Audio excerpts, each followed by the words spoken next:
En 2018, vous devenez président de la Ligue nationale de handball. Ouais, Alors, comment est-ce qu'on devient président? Comment ça s'est passé? ça se passe un petit peu comme toute ma vie. C'est-à-dire que je ne vais jamais là où on pense qu'on va me voir. Et à ce moment-là, je suis consultant pour Beansport. Évidemment, dans ce rôle, je rencontre énormément de présidents, leurs problématiques. Et je m'aperçois que leur problématique, elle est totalement différente entre les très gros clubs qui sont surmédiatisés et les petits clubs qui sont pratiquement invisibles. Et, euh, et à cette époque-là, le handball, on gagne tout, mais son développement, il est pas optimum. Il n'est pas optimum du tout. Et j'en discute avec les présidents et je m'aperçois qu'il y a quelque chose à faire. Et c'est surtout ce qui m'anime, c'est que on a tout gagné, on a les meilleurs joueurs du monde à tous les postes depuis. On est le sport collectif le plus titré. La ligue professionnelle, et je l'aime beaucoup, hein, je l'apprécie énormément. C'est Philippe Bernatsal, rugbyman international, qui est le président de la ligue professionnelle de handball. Je devais être le seul à l'époque qui trouvait ça bizarre, que ce soit un rugbyman qui préside la Ligue Pro. Et je me dis qu'il faut faire quelque chose. Je pense d'abord à mettre un chef d'entreprise parce que je considère que la Ligue Pro doit être comme un Jean-Michel Aulas que je respecte énormément. Sa qualité de chef d'entreprise a fait qu'il a su gérer ses clubs, les développer, en faire un outil extraordinaire. Je me dis la même chose. Je me dis, il faut qu'on reprenne ça. Et puis, un matin, je me lève et je me dis, mais non, mais il faut le faire toi-même. Et je discute avec les présidents. Et là, c'est la partie stratégique qui est importante. C'est comment convaincre des présidents qu'un ancien joueur, consultant, peut être la personne idoine pour gérer la ligue professionnelle. Et donc, je m'aperçois de comment les votes fonctionnent. Et, euh, et je dis au club que, en fait, tous les clubs doivent être vus, pas seulement les meilleurs. Et pour cela, je commence à persuader le diffuseur, beIN Sport, euh, de diffuser beaucoup plus de matchs. Et ils me disent, non, l'économie n'est pas là. J'en dis, non, cette économie-là, en fait, il faut la revoir autrement. C'est-à-dire que le PSG, Montpellier passe tout le temps à la télé, mais il faut passer les autres clubs parce que, par exemple, le club de Cesson-Rennes, qui est un club breton, quand son club joue à l'extérieur, les gens de Rennes ne vont pas prendre beIN Sport pour regarder Montpellier ou Paris. Par contre, s'ils ont l'occasion de voir leur club, vous allez gagner des abonnés. Et donc, dans cette stratégie-là que j'ai réussi à appliquer juste avant le Covid, a fait que tous les matchs de handball sont passés à la télé. J'ai réussi à persuader les présidents de ça. On était même dans ces 3 ans que j'ai passé avec eux, dans l'anticipation de ce qu'allait devenir le sport à la télé. Je dis souvent que il faut pas attendre que le foot tombe, parce que le foot était en très grande difficulté après Naïsna, que le foot tombe pour pouvoir s'émanciper. Parce que quand le foot tousse, ce sont les autres sports qui ont la grippe. Et à partir de là, j'ai passé ces 3 ans, mais ces 3 ans m'ont permis aussi d'intégrer des choses totalement différentes. J'ai rejoint le collectif de l'association des ligues professionnelles, où il y avait le foot, le cyclisme, le rugby, le volley, le basket. Donc c'est aussi ma rencontre avec les présidents d'autres fédérations. C'était notre positionnement aussi. C'était la première fois que j'assistais à des assemblées générales de comités olympiques parce que tout est à l'intérieur d'un grand tout. Donc, c'est là que j'ai appris vraiment le fonctionnement politique. Et en fait, le fonctionnement politique du sport ressemble, puisqu'il a été créé par Maurice Herzog, ressemble au fonctionnement politique classique, tout simplement. Et c'est mes premiers pas dans les instances. Alors justement, avant d'aller justement sur le volet politique, je voudrais qu'on revienne justement sur ce que vous me racontiez, c'est-à-dire que le sport est éminemment politique. Oui, oui, oui, il est éminemment politique parce que finalement, il est financé très souvent par les collectivités territoriales. Il est politique, il est entrepreneurial et que chaque poste entre la fédération et les clubs professionnels dépendent du ministère des Sports. Du ministère des Sports et dépendent énormément de ministères. Ça veut dire que si on est sur les ligues professionnelles, c'est le ministère des Sports uniquement. Mais lorsqu'on arrive sur les fédérations, ça devient totalement autre chose. C'est complètement englobé à l'intérieur de la politique globale puisqu'on s'adresse aux clubs qui sont sur les territoires. C'est-à-dire que si aujourd'hui les fédérations ont une manne financière, elle vient essentiellement, à part le foot et le tennis, parce qu'il a un grand chelem qui finance ce sport, tous les autres sont financés par les licenciés. Et alors, c'est aussi politique au niveau géopolitique. Alors là, on rentre encore dans autre chose. C'est-à-dire que c'est quelque chose que j'ai écrit la France a loupé le coche sur la géopolitique du sport. Si on veut savoir comment se passe la géopolitique mondiale, il faut regarder la géopolitique sportive. C'est-à-dire que le précurseur, c'est la géopolitique sportive. C'est-à-dire que si on reprend des années précédentes avant la guerre en Ukraine, il faut regarder les sponsors de la Ligue des Champions. Et l'intérêt de la géopolitique pour le sport, parce que c'est la manière d'intégrer des marchés et d'y faire de la politique. C'est-à-dire que Gazprom était le sponsor principal de la Ligue des Champions. Il suffit de regarder les propriétaires des clubs sportifs aujourd'hui. Les propriétaires des clubs sportifs, on a vu, à Paris, évidemment, c'est le Qatar, mais il y a aussi énormément les fonds d'investissement américains. Il y a aussi, à des moments, des fonds d'investissement chinois, parce qu'en fait, à partir du sport, beaucoup de choses découlent, parce que le sport est sponsorisé énormément et en fait a besoin d'argent. Et cet argent, la manne publique ne peut plus la fournir. La suite. La suite, c'est que je vois les limites. Mon action sur les clubs professionnels est dévolue à une particularité du sport, c'est le sport professionnel. C'est une économie totalement différente qui implique par un grand nombre de personnes, pas impactant. Ce qui est impactant, ce sont les fédérations. Et en fait, les fédérations, le sport professionnel appartient aux fédérations. Ce sont des conventions qui sont signées entre les fédérations et la partie marketing, merchandising du sport professionnel qui font qu'ils sont séparés. Mais le plus intéressant, évidemment, la force, c'est la force du plus grand nombre. C'est-à-dire que sans le plus grand nombre, pas de sport professionnel, et que tout se passe dans les fédérations. Et très rapidement, en fait, je m'intéresse à ce qui se passe dans les fédérations parce que je m'intéresse à l'avenir de mon sport, avant tout. Et c'est pour ça que très rapidement, je souhaite, alors que je suis président de la Ligue professionnelle, me présenter à la Fédération française de handball, parce que je sais que notre sport, c'est un sport qui ne vit que par ses victoires. Et je voulais vraiment développer quelque chose qui fasse que, comme pour le rugby, j'étais très admiratif de ce que faisait le rugby, parce que le rugby ne gagne pas, mais le rugby vend, se développe, sait se montrer, a créé un réseau d'entreprises qui lui crée une pérennité dans le temps qui est juste incroyable. C'est vraiment le sport à suivre dans sa manière de développer, de se montrer. Et je sens que le handball est en train de perdre ça. Et ma peur, c'est de me dire que, en causalité, le moment où nous n'allons plus gagner, nous allons disparaître. Et donc, je veux être acteur de ça, je veux donner mes idées. Il m'est proposé par le président actuel, que je vais affronter pendant ces élections, de devenir le vice-président de la fédération.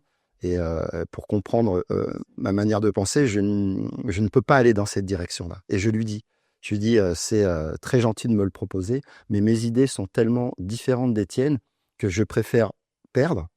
Mais et j'ai compris à ce moment-là que lorsqu'on veut faire passer ses idées sans passer pour quelqu'un d'aigri, d'envieux, jaloux, il faut faire de la politique. C'est le seul moment où on peut poser ses idées. Et dans ma fédération, je deviens un précurseur, quelqu'un qui part un petit peu dans l'autre sens, parce que je ne suis pas le moule et j'affronte celui qui va devenir le futur président. Il est le DTN de la fédération, il a été mon DTN pendant toutes mes années de handball. Mais à ce moment-là, je deviens quelqu'un qui pose ses idées. Oui. Et alors, comment ça se passe? Ça se passe que je perds. En plus, on est en pleine période Covid. Et la première chose que je dis, je félicite. L'habitude de faire du sport. Donc, je félicite le président avec lequel je m'entends très bien. Avec lequel je m'entends très bien. On a juste des idées divergentes. Et puis, je me dis, on va repartir sur autre chose. On est en plein Covid. Donc, je travaille encore sur RMC. Et là, j'ai un coup de fil pour me dire, écoute, c'est jamais arrivé, mais depuis 2015, il y a le poste de directeur de l'UNSS qui va se libérer. Et tu peux te présenter parce que depuis 2015, des gens de la société civile peuvent se présenter et pas seulement des hauts fonctionnaires. Et donc, moi, venant de l'UNSS, je me suis dit, la boucle va être bouclée parce que finalement, c'est de là que je viens et que d'aller là, pour moi, c'était la fédération centrale parce que mon parcours m'a emmené jusque là où j'étais et comme je le dis souvent, je ne sais pas si le sport scolaire a fait de moi un champion olympique, mais par contre, je sais l'homme que je suis devenu grâce à lui. Alors, qu'on comprenne bien, l'UNSS, c'est quoi exactement? C'est l'Union nationale du sport scolaire. C'est une association loi 1901, c'est assez particulier, elle a un statut hors du commun. Je ne sais même pas s'il est licite, son statut, mais c'est la fédération du sport qui est à l'intérieur de l'éducation nationale et qui regroupe les élèves et les associations du second degré. Le second degré, ce sont les collèges et les lycées. Alors, c'est ceux qui recourent, où il y a l'AS notamment. Exactement. L'AS, en fait, c'est comme un club qui est à l'intérieur de chaque collège et de chaque lycée, où le président de chaque AS est le chef d'établissement c'est le chef d'établissement, tout simplement. Donc, grosso modo, lorsqu'on met nos enfants dans une AS d'un collège ou d'un lycée, c'était à ce moment-là, vous deviendrez le directeur national. Le directeur national du sport scolaire, avec cette particularité que souvent il y a une confusion, on m'appelle souvent président, je dis non, le président c'est le ministre de l'Éducation. Et c'est le ministre de l'Éducation qui nomme le directeur national du sport scolaire. Alors, nous sommes en quelle année et quel ministre allez-vous donc On est en 2021. On est en 2021. Ma candidature est acceptée. Je crois que nous sommes 12. Il y a 10 hauts fonctionnaires et 2 sportifs. Gévry Zeman et moi. Gévry Zeman, championne du monde, multiple championne du monde de judo. Donc, la particularité, c'est que c'est le ministre qui nomme, mais même s'il n'a pas besoin de passer par ce processus, vu que le conseil d'administration du sport scolaire est très spécial, il est composé des départements de France, il est composé des régions de France. Donc, il y a un président des régions de France, un président des départements de France. Les départements, c'était le président de l'Indre. Il est présidé de hauts fonctionnaires, des syndicats, de syndicats et des représentants des AS. Des représentants des AS. C'est assez proche des syndicats, mais il y a les représentants des AS, voilà la composition. Donc, il y a des entretiens qui sont faits. 2 entretiens où chacun passe en audition devant, ça dure 1 mois et demi, devant ces commissions. Et dans ces commissions, je suis placé 4e. Et on sait très bien que le ministre recevra fin décembre, donc ça commence début novembre, recevra fin décembre les 3 derniers candidats. Et bizarrement, je suis placé 4e et Jean-Michel Blanquer, qui avait entendu du bien de moi, apparemment, dit « Je ne comprends pas, c'est que tout le monde me dit que ce monsieur a des qualités et vous le placez 4e, je vais quand même le rencontrer. » Je vais quand même le rencontrer. Et donc, comme pour la Ligue, je ne suis pas un haut fonctionnaire. Donc, je n'ai jamais prétendu vouloir ressembler à un haut fonctionnaire, même si je suis nommé, je vais occuper pour la première fois, quelqu'un de la société civile va occuper un poste de haut fonctionnaire. Donc, mon constat, il était simple. Ça veut dire que je connaissais les difficultés de l'UNSS. Pourquoi on changeait de directeur à ce moment-là? C'était de me dire de préparer quelque chose de totalement différent. Je rappelle, on est en fin décembre 2021. 7 mois plus tard, il y a des élections présidentielles. Donc, quoi qu'il se passe, mon aventure avec Jean-Michel Blanquer allait durer 7 mois. Donc, je fais ces auditions. Je ne sais pas à quel moment je passe, mais en tout cas, pendant ces 3 semaines, pendant ce mois, avant de rencontrer Jean-Michel Blanquer, j'avais préparé une feuille de route avec 24 engagements, plus une feuille de route 100 jours, parce que ça équivalait un petit peu au temps où j'allais pouvoir travailler avec lui, 100 jours d'action à ses côtés. Et je lui ai envoyé. Et je lui ai envoyé sans savoir si ça allait vraiment arriver. Et lorsque je suis venu pour l'audition, c'était la première fois que je rentrais à l'Éducation nationale. C'est assez impressionnant. Je pense que les gens doivent savoir que c'est le ministère avec le plus gros budget, hein, c'est 65 milliards d'euros. C'est un des plus gros ministères. C'est-à-dire que d'aller au Haut-de-Grenelle, c'est assez impressionnant. Ça se voit pas parce qu'il y a des grands murs. Et j'arrive dans le bureau de Jean-Michel Blanquer. C'est assez impressionnant. Je suis fan de très peu de personnes, hein, si Michael Jordan quand même, Mohamed Ali. Mais en personnalité politique, parler de Jacques Chirac, Nicolas Sarkozy, j'ai été impressionné par Jean-Michel Blanquer, par son intelligence qu'on perçoit tout de suite.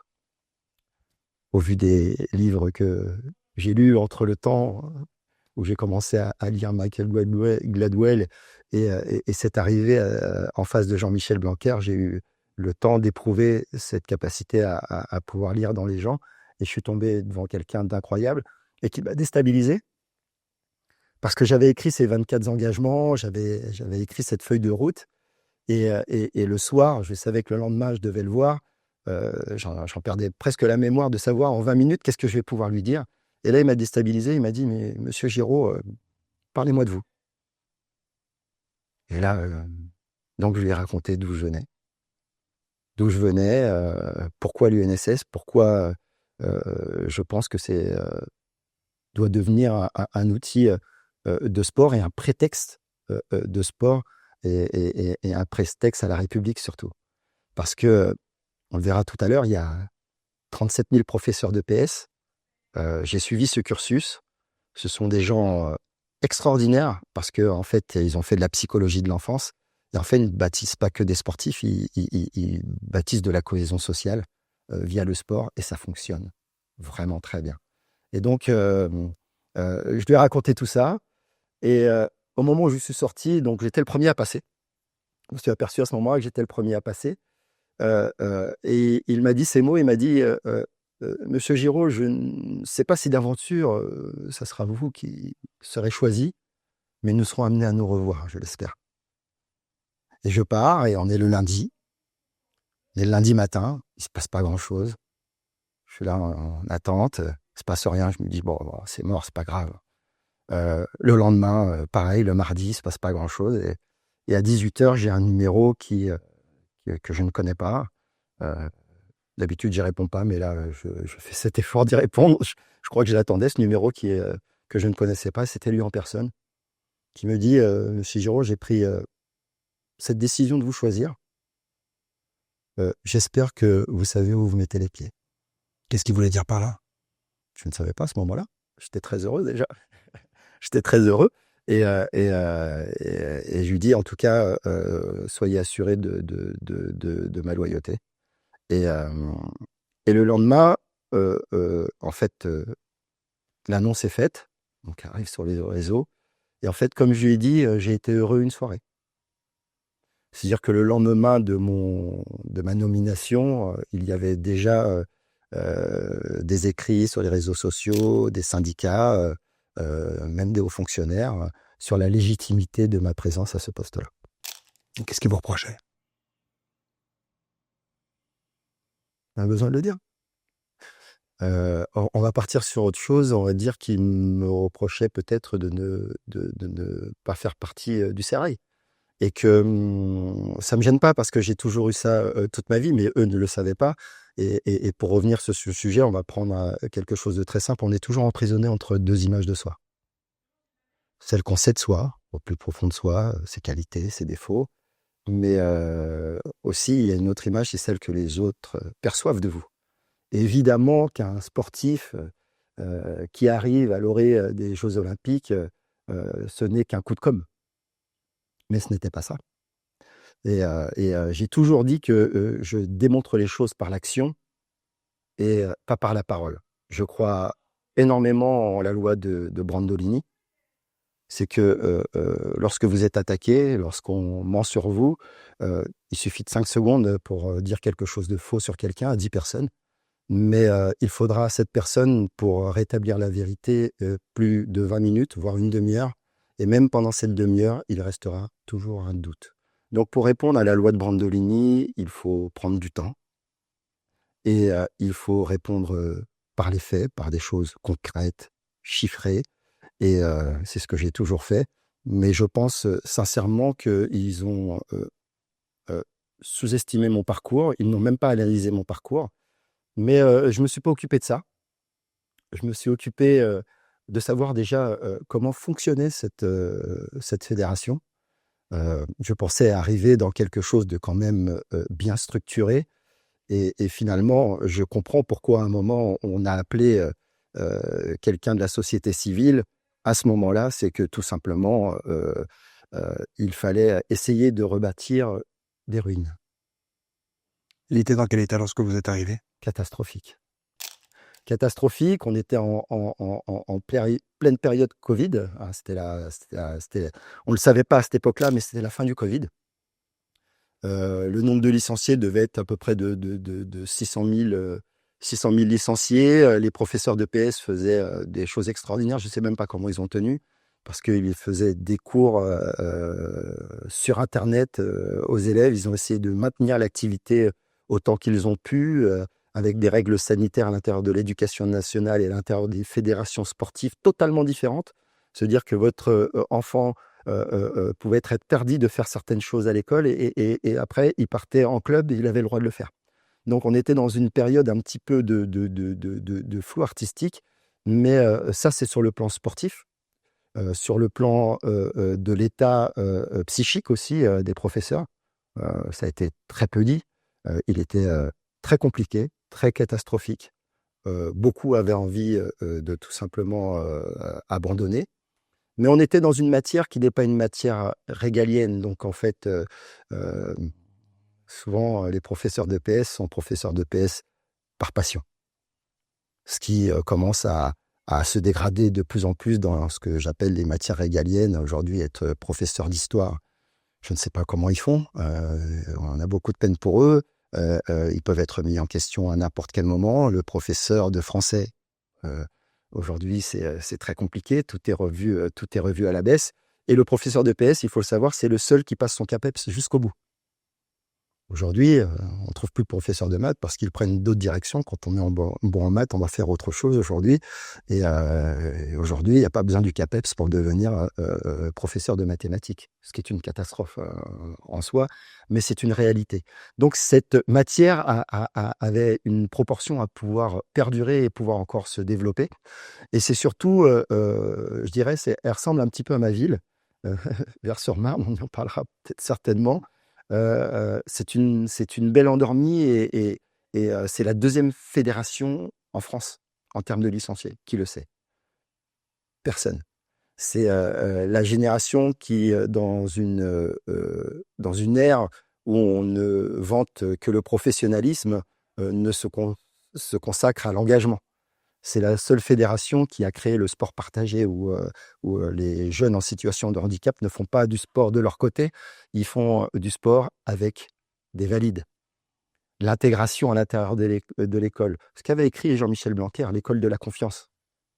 Et qu'en fait, cette fédération, en tout cas ces professeurs de PS, arrivent à sauver énormément d'enfants.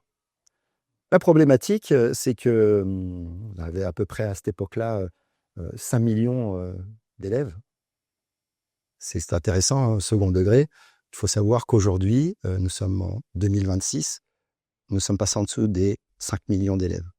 C'est-à-dire que la baisse de la démographie française, il suffit de regarder l'école du second degré pour savoir où elle se tient. Donc nous étions à un enfant sur 5 à peu près. Dès ma première année, nous avons eu 1 million d'élèves.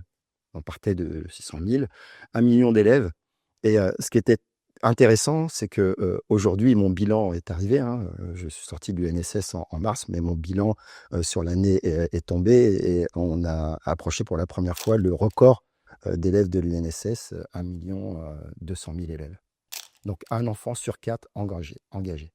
Alors, quand vous arrivez en 2022, à l'UNSS, il n'y avait pas de directeur financier, pas de directeur juridique, pas de directeur des ressources humaines, pas de directeur de la communication et pas de responsable de la paix. Sur un document. Oui, ça n'a pas. Je découvre l'état du sport scolaire au moment où je le prends.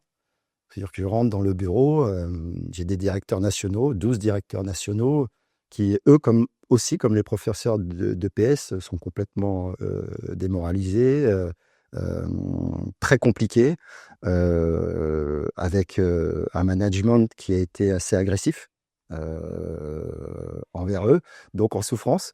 Donc déjà, c'est d'essayer de comprendre l'État, d'essayer de comprendre les finances, d'essayer de trouver tous les rapports, tout ce qui concerne la finance de l'UNSS, et c'est très compliqué à trouver. Par contre, j'ai le dernier CA qui était avant mon arrivée, 3 semaines à mon arrivée, où en fait on parle toujours de comptes sincères. En fait, on s'aperçoit que tout est faux dedans. Tout est faux dedans. C'est-à-dire j'étais aussi engagé pour faire la première compétition en France depuis le Covid, qui sont les Jeux olympiques scolaires, où le monde entier va venir à Deauville. Et on me demande de prendre en main, qui va avoir lieu en mai, 5 mois plus tard.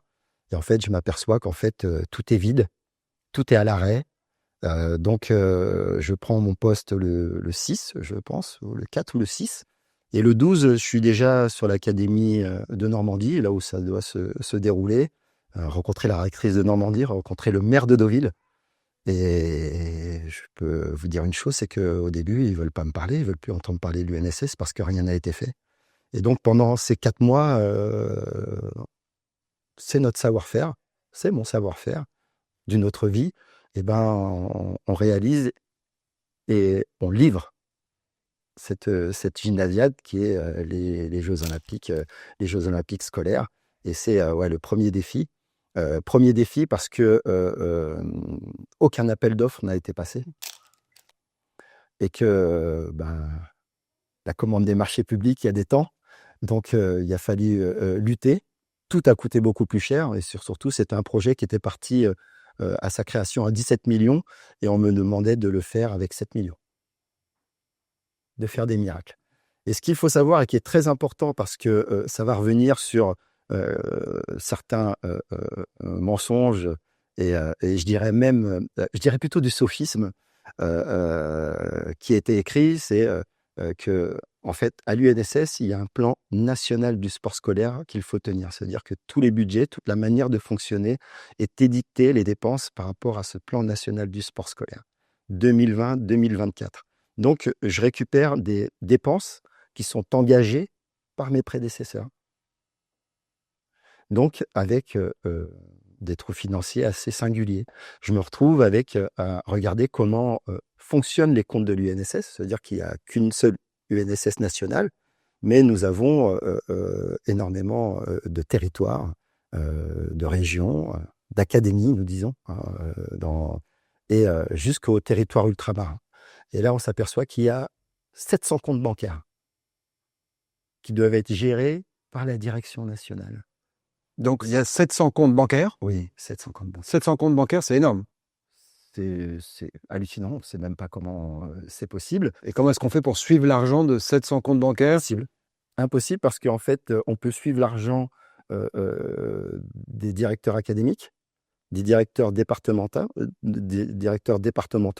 mais par contre, il y a des comptes de district qui ont des comptes bancaires et qu'on est impossible de faire remonter. En fait, ça n'avait jamais été fait à l'UNSS. Tout le monde s'y était cassé les dents. Et ben, pendant ces 3 mois, on a fait remonter ces comptes. Alors, ce que je ne comprends pas, c'est qu'il n'y avait plus de directeur financier. Oui. Quand j'arrive, il y a des directeurs financiers, mais externes, une boîte externe qui s'appelle Solidaf, qui coûte entre 200 000 et 300 000 euros pour des prestations qui sont assez sommaires, finalement. Donc, l'urgence, c'est de recruter très rapidement un DAF. Ce que je ne comprends pas, c'est pourquoi il y a 700 comptes bancaires et qu'il n'y a pas de directeur qui s'occupe justement de gérer, Bah, qu'il n'y en a à plus. l'époque, ils mettaient une secrétaire générale qui faisait tout, qui faisait office de RH, qui faisait office de directrice administrative, de directrice juridique. Voilà, c'était une personne qui faisait tout. Je ne critiquerai pas parce qu'en fait, c'est le travail qu'on lui a demandé, mais c'était largement insuffisant. Et donc, il était impossible de suivre les comptes bancaires de cette manière-là, surtout de les remonter. Donc, ce qui a été le plus important, c'était dans ma feuille de mission de Jean-Michel Blanquer, c'était de restructurer tout l'état financier de l'UNSS de manière drastique. Ce qui n'est pas très drôle, hein. C'est ce qu'il y a dans dans la lettre de mission du ministre, notamment, c'est dans la partie assurer le développement de l'activité économique de l'association. Il y a en un, saisir toute opportunité de financement, Oui. donc toutes les opportunités. Oui. 2, rechercher des financements. Oui. Et 3, développer la feuille de partenaires et financeurs potentiels des projets de l'association. Oui. Donc clairement, il vous demandait de retrouver de l'argent dans le privé. Oui. Oui. Oui. Ce que j'ai fait, et qui met du temps à rebâtir, hein, qui met énormément de temps à rebâtir, mais la première chose qu'il fallait faire, c'était d'abord remonter tous ces comptes qui n'étaient pas visibles dans la comptabilité de l'UNSS. Et on l'a fait en 3 mois. Mais il a fallu construire une équipe pour pouvoir faire ça. Une équipe juridique, une équipe administrative, une équipe RH pour pouvoir tout remonter. Et fait, quand nous avons remonté les comptes de ce district, compte sincère, 4 millions 100 qui se baladaient, que personne ne savait où ils étaient, qu'il a fallu additionner au compte de résultat. Donc les 12 millions viennent de tout ce qui a été fait avant. Donc il fallait imaginer quelque chose. Oui, parce qu'on vous reproche un trou de 12 millions. Oui, oui. Non, c'est mes prédécesseurs. C'est mes Et on prédécesseurs. vous les reproche lorsque vous arrivez. Oui, ah ben, je savais qu'on allait me le reprocher. C'est pour ça que dès mon arrivée, j'ai fait quelque chose, c'est que j'ai émis un constat de ce que j'ai vu, qui a été envoyé, hein, à tous les ministres, à tout le monde, hein, sur l'état de l'UNSS. Il est consultable. Pour l'instant, c'est mes avocats qui l'ont, mais en tout cas, tout le monde savait l'état de l'UNSS.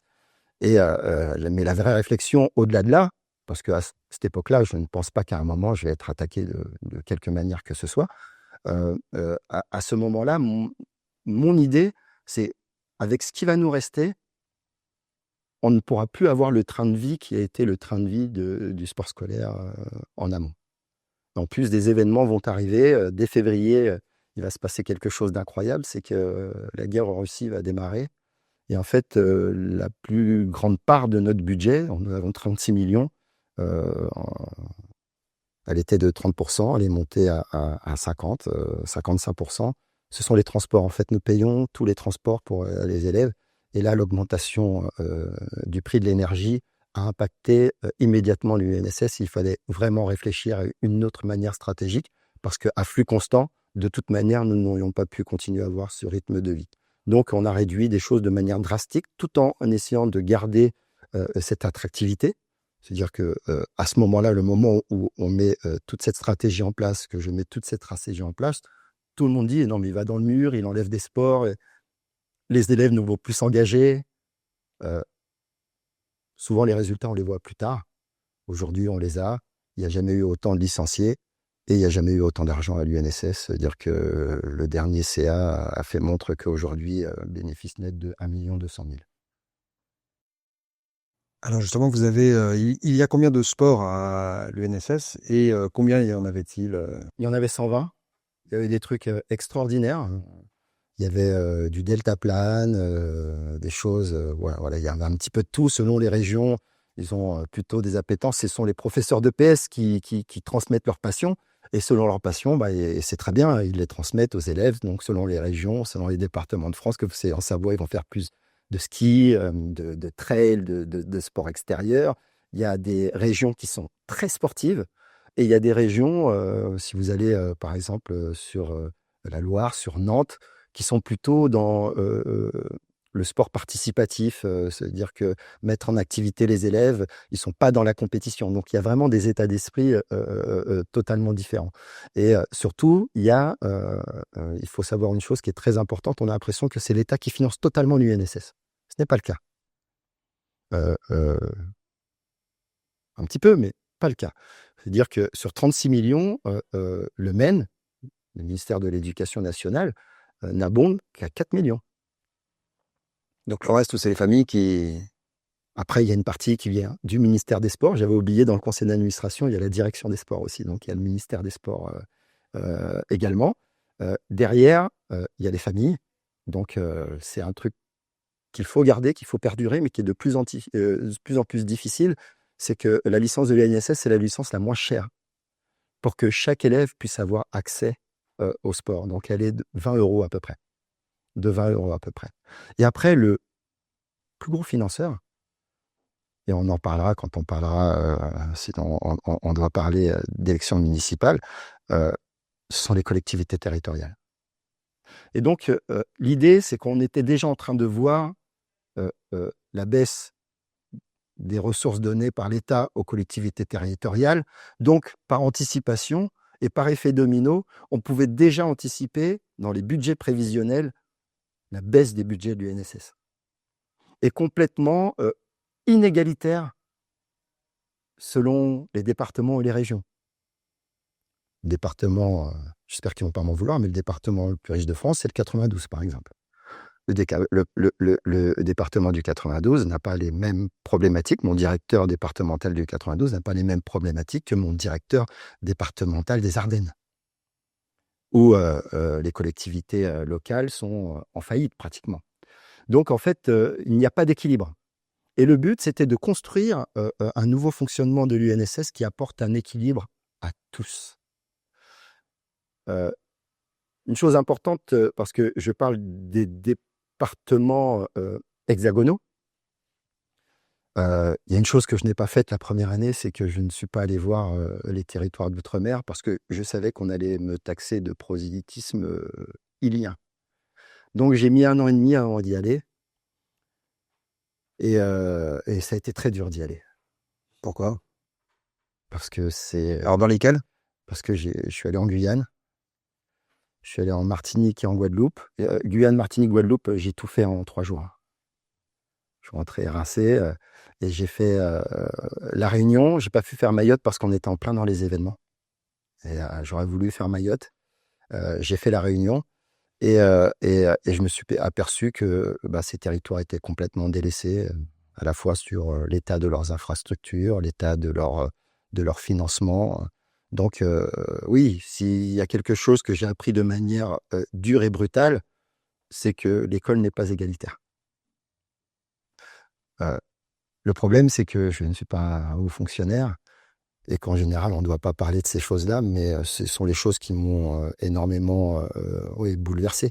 Et, Avec même des disparités, notamment au sein de l'île de la Réunion, c'est ça? Ah oui, si vous allez dans les écoles du bas de Saint-Denis, vous allez au Chaudron, les enfants font du sport sur le béton, en plein soleil. Mais les professeurs arrivent à quand même agir, à faire des choses. Et puis vous allez dans les Hauts-de-Saint-Pierre, et là, ce sont des installations sportives qui ressemblent complètement à celles qu'on peut voir ici. Donc oui, il y a une vraie disparité, mais bon, après, les financeurs de ces établissements, ce sont les territoires eux-mêmes. Donc c'est là qu'on voit la complexité du financement des territoires ultramarins, qui sont souvent des territoires, et il faut le dire, oubliés. Mais pour moi, rien n'est irrémédiable. Rien n'est irrémédiable. Mais c'est vrai que ma façon de voir ça d'une manière totalement externe pouvait choquer, hein. C'est dire que l'expression pas de vague, mon vieux, pas de vague, je l'ai pris de plein fouet, mais j'avais 2 choix. Et on va parler de ça assez rapidement. C'est qu'on est nommé par le ministre de l'Éducation. J'ai été nommé par Jean-Michel Blanquer avec une feuille de route très très claire. Mais je pense que je suis le directeur national qui a vécu une transformation politique la plus brute qu'on ait pu voir d'histoire de l'UNSS. C'est-à-dire qu'en moins de 3 ans, j'ai eu 7 ministres. Et je ne suis pas sûr que tous ont regardé ma feuille de route. Je ne suis pas sûr que tous ont regardé que, en fait, avant de suivre ce qu'a dit l'IGSR, l'inspection générale, qui me reproche en fait ce que un ministre m'a demandé. Donc, c'était assez spécial, mais je suis parti du principe, c'est que combien de temps je vais avoir? Vous verrez que ça revient souvent dans ce que j'ai mis en place. Combien de temps je vais avoir? Combien de temps j'ai pour le mettre en place? Et dans un conseil d'administration très particulier où je ne suis pas spécialement le bienvenu, les professeurs de PS m'aiment beaucoup, même si j'aurais voulu les rencontrer tous, mais à 37 000, c'est assez compliqué.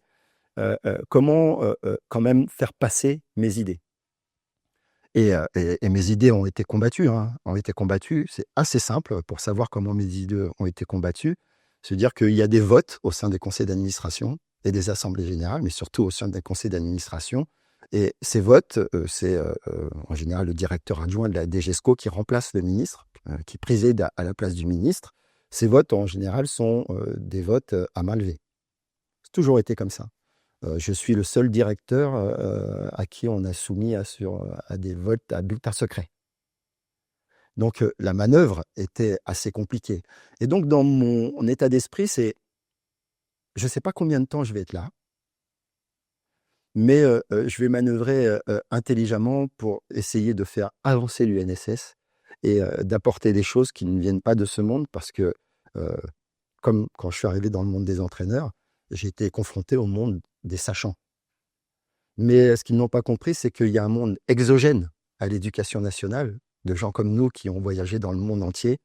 Et en fait, un petit peu comme les critères de l'intelligence, c'est-à-dire que le QI est basé sur 3 intelligences, l'intelligence verbale, spatiale et numérique. Mais il y a 12 intelligences et ils n'ont pas considéré qu'en fait, des gens comme nous qui n'ont d'autre part, nous avons développé des intelligences situationnelles qui, aujourd'hui, en complément de ce qu'ils ont, auraient pu être quelque chose d'extraordinaire. Donc, si j'ai un regret, c'est que plutôt que de vouloir combattre ce que je suis et ce que je voulais apporter, si nous avions travaillé de concert, je pense que l'UNSS aujourd'hui serait comme ce qui se passe avec un modèle totalement différent, un modèle, on peut avec ce modèle-là construire un modèle qui soit aussi efficient que le modèle américain. C'est-à-dire, le modèle américain, il est basé sur quelque chose de très très simple, c'est tout le monde fait du sport. Le sport, il est sacralisé à l'école. Sacralisé à l'école, mais par contre, l'investissement du sport, en plus, ce sont des États, c'est fédéral, le moment où vous arrêtez l'école, soit vous êtes sportif professionnel, soit vous allez courir dans un parc. Il n'y a pas de club pour faire du sport. Sinon, des clubs privés très chers. Mais pour le reste, c'est jouer au basket sur des playgrounds, mais il n'y a pas de club, il n'y a pas de championnat constitué comme chez nous, dans notre pays. C'est un truc extraordinaire qu'on est en train de laisser mourir parce qu'on ne sait pas travailler autour de ce modèle et surtout ce modèle en face d'enjeux qui sont des enjeux contemporains aujourd'hui. Le monde est en train de changer. Il fallait vraiment valoriser ce modèle parce que sinon ce modèle va mourir alors que c'est le modèle le plus fantastique qui puisse exister. C'est-à-dire que si vous avez, vous, des enfants, si vous voulez faire du sport, vous avez un club à côté de chez vous et vous pouvez faire n'importe quel sport, le sport que vous voulez, même en faire de la compétition en millième division, mais participer à ça, être dans un sport collectif ou d'un sport individuel et pouvoir exercer en compétition à n'importe quel niveau. Et donc, en fait, l'adéquation et le rapport entre le sport scolaire qui a un quart des enfants et notre modèle, ce modèle, il est fait que pour que ces enfants, c'est dans les statuts du NSS, nous les accompagnons pour qu'ils aillent dans les associations sportives des villes, et ben ce modèle-là, en fait, il faut le décloisonner pour que ça soit fait de manière beaucoup plus efficace et beaucoup plus rapide, avec une identification selon les endroits où on est en France, grâce au sport scolaire, parce qu'on a 90 sports, il y en avait 125, maintenant il y en a 90. On sait exactement où sont les enfants, quel sport ils pratiquent. Et donc, le travail que j'étais en train de mettre en place, c'est avec les présidents de fédérations, puisque j'étais administrateur du comité olympique, c'est travailler directement avec les fédérations sur les endroits où il y a un potentiel fort de développement de leur sport. J'ai pas eu le temps de le faire, mais en tout cas, j'espère que quelqu'un le fera derrière. Mais il y a une chose qui n'a pas été appréciée dans ce que j'ai écrit, parce que j'ai une particularité, c'est que je dis beaucoup, beaucoup, beaucoup de vérité. c'est qu'il faut décloisonner qu'il y a trop de patrons. Un patron de l'ANS, un ministère des Sports, euh, euh, des patrons de ligues professionnelles, des patrons de fédérations. Et en fait, personne ne se parle, tout le monde veut être le patron. Et en fait, c'est pour ça que le sport n'avance pas en France. C'est pour ça que nous n'avons pas livré l'héritage. Et c'était prévisible. C'est-à-dire que j'étais dans une fédération où on s'occupait aussi des Jeux Olympiques, intéresser les jeunes aux Jeux Olympiques. Si je vous dis que moi, champion olympique, je n'ai jamais été consulté, c'est les sachants qu'on fait.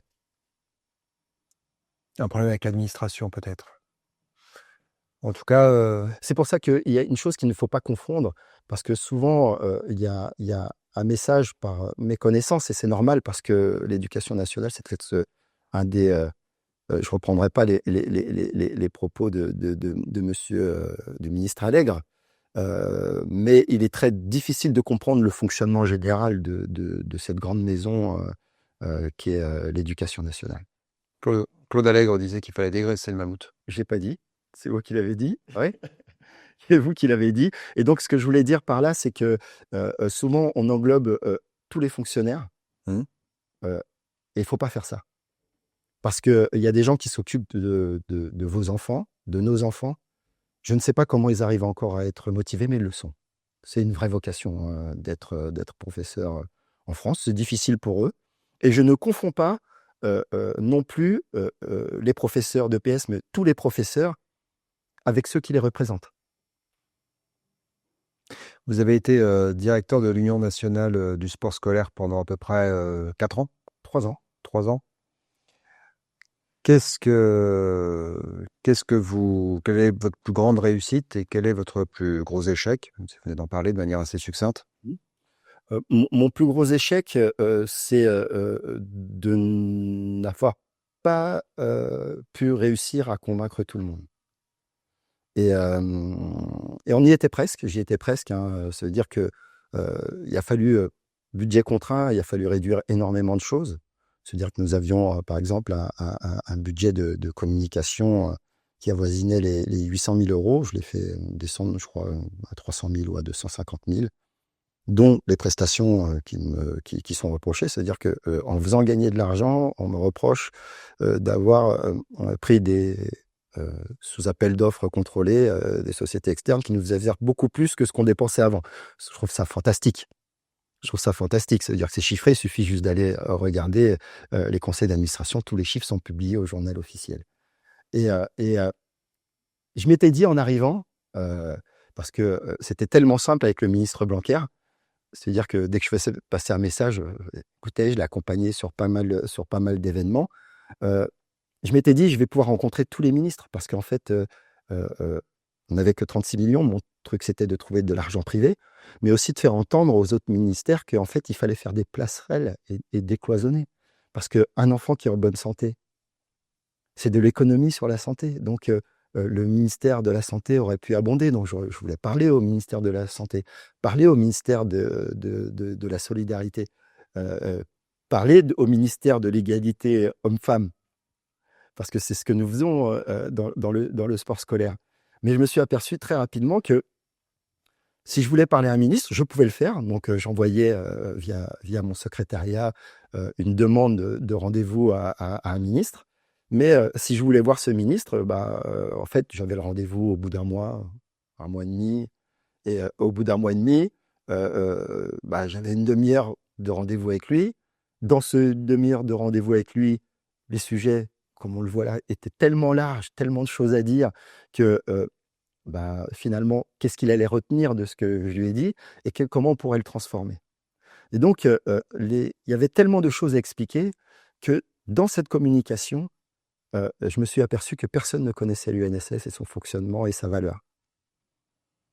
Donc, C'est-à-dire que l'ensemble des ministres que vous avez rencontrés n'avaient pas conscience de ce que le ni sport les scolaire peut députés, apporter. ni les députés, ni les sénateurs.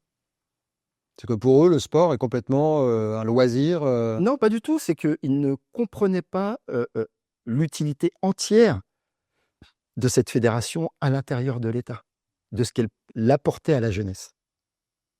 Construire les adultes de demain, c'est construire des adultes engagés. Et je peux vous dire une chose, c'est que les 1 sur 4 que j'avais on se faisait pas de soucis pour ces gamins-là. On les voit bouger, on les voit interagir entre eux, quel que soit d'où ils viennent. C'est ça qui est bien avec le sport. Ma vraie inquiétude, et je leur disais, c'est les 3 sur 4 qu'on n'a pas. Comment attirer ces 3 sur 4 qu'on n'avait pas? J'ai dû même combattre certains dispositifs qui étaient mis en place qui, quand on est exogène à tout ça, je savais déjà que ces dispositifs n'allaient pas marcher, mais à quel moment un ancien sportif va être écouté? Ouais, un ancien sportif jouait toujours un peu de cette pensée qui fait qu'un ancien sportif est forcément plus stupide qu'un autre. Ouais, j'irai pas jusqu'à là, mais en fait, il y a des stéréotypes. Il y a des stéréotypes, il y a des réactions systémiques, c'est comme ça.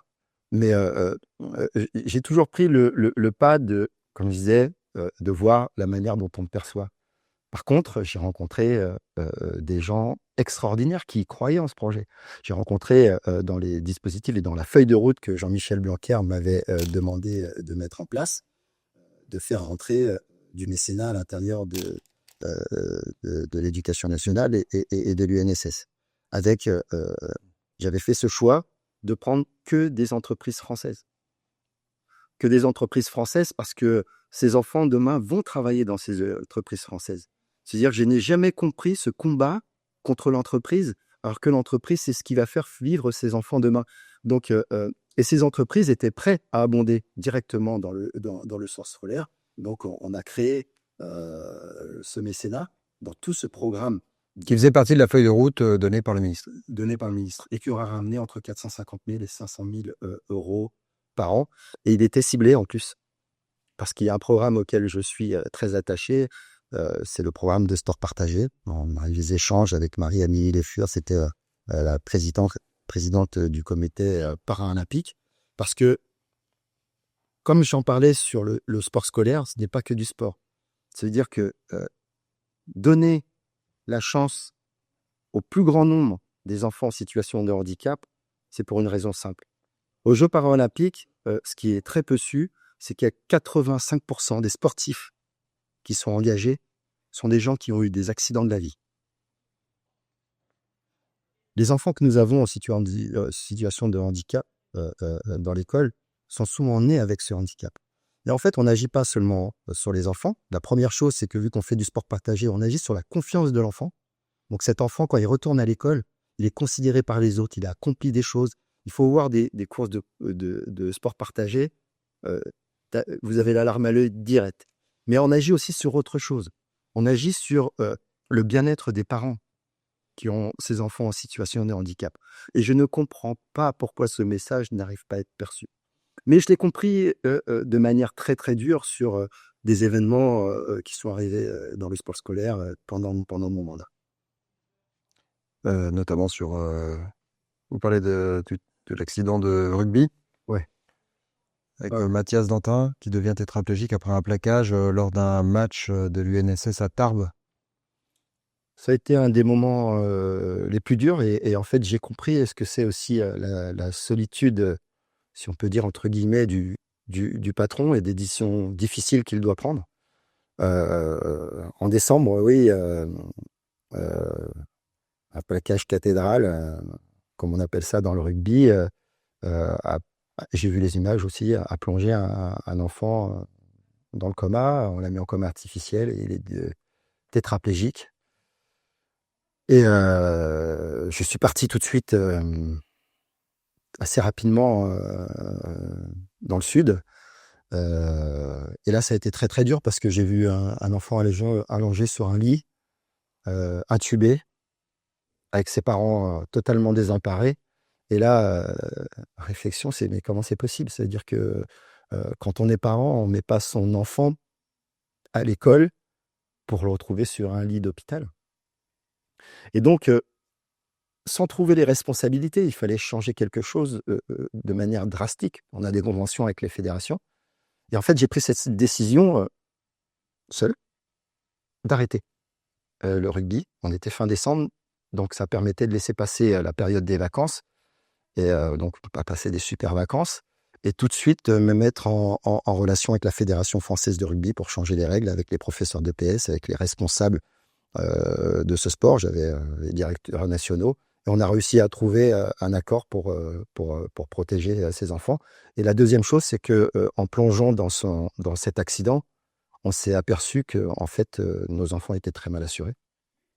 Ça coûte de l'argent, ça aussi. Mais moi, je ne peux pas me permettre de laisser des assurances qui ne protègent pas les enfants. Même si les accidents sont très très rares. On avait déjà eu un accident de ski très très grave qui m'avait laissé en froid avec la fédération de ski. Hein. Une jeune fille qui a pris un piquet et qui ne pourra plus jamais avoir d'enfant. L'INSS est en procès encore contre cette famille. Et, mais en tout cas, j'ai été vilipendé dès que j'ai arrêté le rugby. Ouais. J'ai reçu des mails de partout, du Maine, des syndicats, que c'était un scandale, que je faisais n'importe quoi.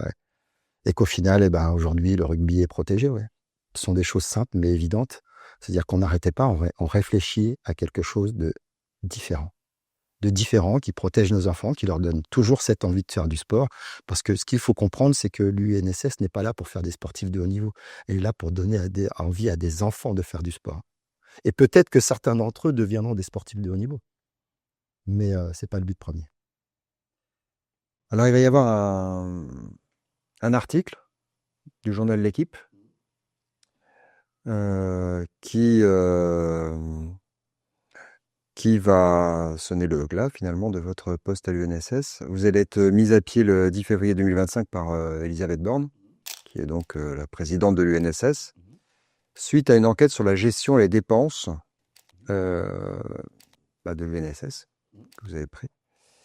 Notamment, on vous reproche en 2021 un premier rapport alarmant de l'Inspection générale de l'éducation, du sport et de la recherche sur la gestion. Puis un second qui sera restitué au gouvernement le 26 mars 2024. Les inspecteurs s'y inquiétaient notamment d'un renversement notable de culture. C'est pas faux. Mais c'est pas faux du tout. C'est-à-dire que, comme je le disais tout à l'heure, j'ai pas la même culture, oui. Ce qui est important, c'est pas la culture, c'est le résultat. Et on vous reproche également d'avoir écrit un livre. Oui. Sport Power. Ouais. Dans l'article, il est notifié que vous l'auriez fait écrire. Ouais, c'est génial. Alors, on en parlait tout à l'heure. C'est-à-dire que je pense que je ne sais pas ce qui est le plus humiliant. Évidemment, j'ai jamais écrit de livre de ma vie. Hein. C'est-à-dire que j'ai eu la chance dans l'écriture de ce livre de rencontrer une femme extraordinaire qui n'était pas là pour écrire le livre pour moi, pas du tout.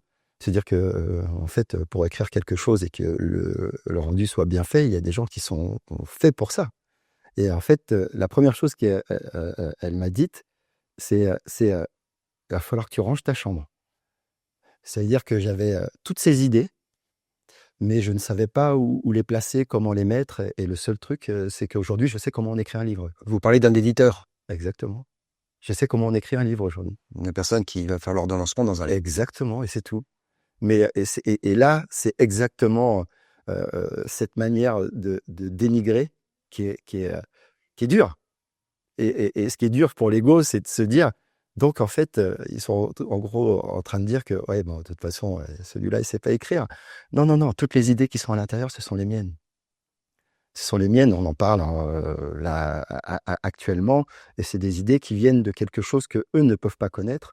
Ils viennent d'une vie d'exploration de ce qu'est notre pays dans son ensemble, et pas seulement la culture de l'éducation nationale. Alors, on vous reproche également des faits possibles de favoritisme, d'abus de confiance et de harcèlement. Oui, je crois que le harcèlement, c'est devenu, quand on a envie de vous, sans explication, de vous débouter de quelque chose, c'est la chose qu'on met directement. Il n'y a jamais eu déjà, il n'y a jamais eu de plainte pour harcèlement. Par contre, moi, j'ai porté plainte pour dénonciation calomnieuse. Et d'ailleurs, j'ai dit, il y a 2-3 trucs où j'ai été choqué le jour où on m'a dit, il y a l'inspection générale. J'ai dit, bah, c'est génial, on va pouvoir quand même mettre les chiffres et dire, voilà, ça c'était là. Et en plein milieu de cette audition, qui était la première audition, hein, avant un licenciement, quand est sorti ce truc de harcèlement, je leur dis, non, mais là, on va dans autre chose, là. C'est-à-dire que je m'attendais à tout sauf à ça. C'est-à-dire que si on veut savoir si je suis capable de harcèlement, il faut poser la question à tous mes directeurs, à ma secrétaire. Et en fait, il y a les auditions de tous mes adjoints n'ont pas été mises à l'intérieur. L'audition de ma secrétaire n'a pas été mise à l'intérieur. Ma secrétaire a envoyé carrément une lettre au MEN pour dire « ça fait 34 ans que je suis ici, je pense que j'ai jamais rencontré un directeur comme Olivier Giraud ». Ça me fait du mal, ça me fait même bizarre de dire ça comme ça. Mais oui, j'ai vite compris très rapidement que ça allait être diligenté et qu'il fallait que je sorte de l'UNSS. Parce que, comme vous l'avez dit tout à l'heure, il y a déjà eu une enquête qui a été sans suite parce qu'en fait, je n'arrivais pas à trouver quelque chose pour me sortir de là. Et c'est vrai qu'au fur et à mesure que je passais du temps dans ce sport scolaire, au fur et à mesure que je voyageais, au fur et à mesure que je voyais les incapacités à développer, à trouver des idées différentes pour faire passer au CA, ça demandait énormément d'énergie. Énormément d'énergie. J'y ai passé, j'ai jamais autant bossé de ma vie. Mais par contre, la question qu'on ne m'a pas posée, c'est qu'est-ce que j'ai vu pendant ces 3 ans? Qu'est-ce que j'ai rencontré pendant ces 3 ans? C'est-à-dire que j'ai rencontré une partie qu'on ne connaît pas parce qu'en fait, il ne faut pas confondre le lien hiérarchique et le lien fonctionnaire. Et sur le lien hiérarchique, il y a des recteurs. C'est le même principe que le ministère de l'Intérieur, mais à l'Éducation nationale. C'est-à-dire que le ministère de l'Intérieur, vous avez des préfets. Le ministère de l'Éducation nationale, vous avez des recteurs. Et là, j'ai rencontré des gens incroyables.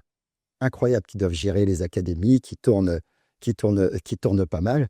Et c'est surtout que j'ai vu un dynamisme hallucinant. J'ai eu une chance que n'importe quel parent voudrait avoir, c'est que dans cette place de haut fonctionnaire, je suis rentré dans toutes les écoles de France.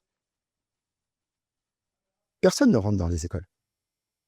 C'est-à-dire que vous, si vous voulez aller voir votre fils, vous ne pouvez pas rentrer dans une école. Le fonctionnement d'une école, la complexité du fonctionnement d'une école pour emmener un élève à s'émanciper, avec des différences notables, parce qu'il faut savoir que l'éducation nationale, il y a l'école publique, mais nous avons aussi des conventions avec l'UXEL, l'école privée. Moi, j'ai renoué les liens avec l'école privée. On me l'a reproché. Je leur disais tout simplement, mais les enfants qui soient en école privée ou en école publique, ce ne sont pas des enfants de la République. Donc, je me suis très bien entendu avec les présidents de l'UXEL. Il y a une autre chose qu'on ne connaît pas des conventions que nous avons. Il y a quelque chose qu'on connaît très peu, c'est l'AEFE, l'Agence des écoles françaises à l'étranger, le plus grand réseau de diplomatie qui puisse exister. La France est le pays qui a le plus de diplomates dans le monde. Et les écoles françaises à l'étranger sont les écoles les plus reconnues même par les pays étrangers. Donc c'est tout ce magma que j'ai voulu mettre ensemble, que mes prédécesseurs évitaient de mettre ensemble, parce qu'il y a des antagonistes entre le privé et le public. Et moi, il n'y avait aucun intérêt pour moi à combattre ça. L'idée, c'était de faire une grande maison du sport, une grande maison de l'éducation par le sport. Et je pense que le temps, ça c'est mes grandes réussites, c'est que j'ai re-signé les conventions avec l'AEFE, j'ai re-signé les conventions avec l'UXEL, et surtout je commençais à changer la manière de penser des présidents de fédération pour mieux travailler avec le sport scolaire, parce qu'il y a des sports qui n'ont besoin de rien du tout pour avoir des licenciés supplémentaires.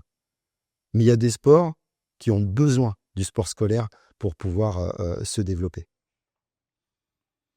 D'accord, donc pour revenir sur les affaires sorties par le joueur de l'équipe, Oui, pour c'est vous, magnifique.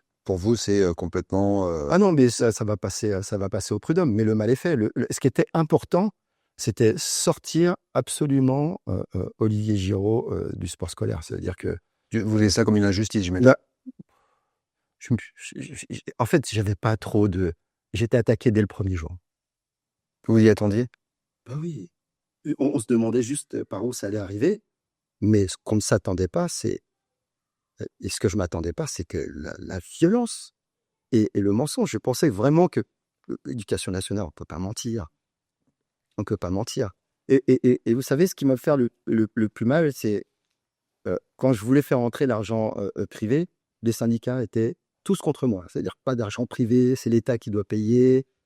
Et en fait, là encore, instructif parce que je ne suis pas de la fonction publique. Et c'était dans la lettre de mission du ministre. Oui, et je leur disais tout simplement, vous pensez que l'argent public, c'est de l'argent gratuit?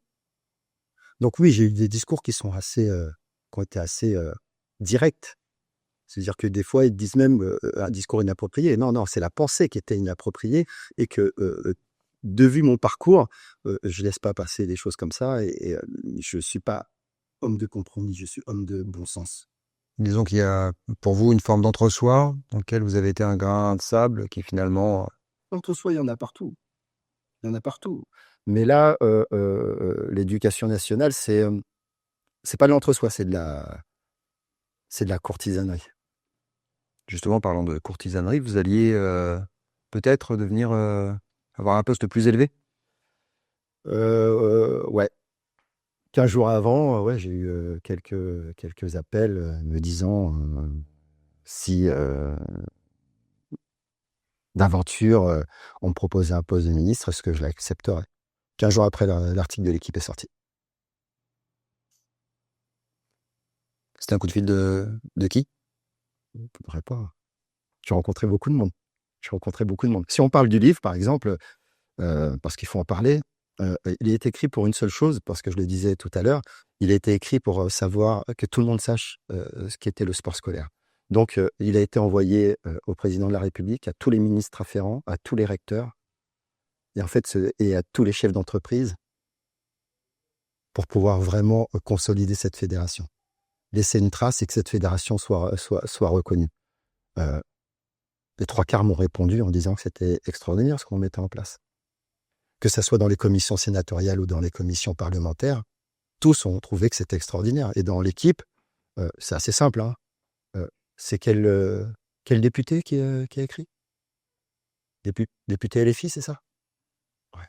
Alors, ces informations, moi j'adorerais l'avoir en face de moi parce qu'en fait, tout ce qu'il a mis dans l'équipe en tant que député, ou qu'elle a mis dans l'équipe, je ne sais plus si c'est un homme ou une femme, je pense que si on se retrouvait l'un en face de l'autre, elle ne sait même pas une once de ce qu'est le sport scolaire, mais que ça lui a été dicté, évidemment.